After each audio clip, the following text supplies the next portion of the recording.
सावन में सोनी ना रह जाए कलाई मेरे भाई की।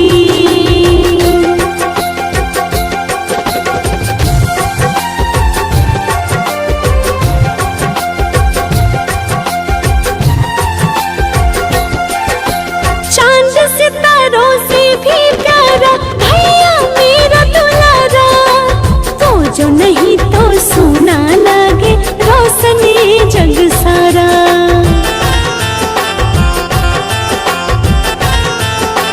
हाँ, चांद सितारों से भी प्यारा भैया मेरा दुलारा, वो जो नहीं तो सोना लगे रोशनी जग सारा।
इस वक्त की बड़ी खबर राजस्थान के जैसलमेर बॉर्डर से आ रही है, जहां एलओसी पर पाकिस्तान की तरफ से हुए गोलीबारी का जवाब देते हुए हमारी एक महिला कमांडो सुश्री अमृता दीक्षित शहीद हो गई है। प्राप्त जानकारी के अनुसार 18 घंटे तक चले लगातार जवाबी कार्रवाई में अमृता ने अत्यंत जाबाजी और फौलादी इरादों के साथ दुश्मनों का सामना किया और अंत में उन्हें मात दी।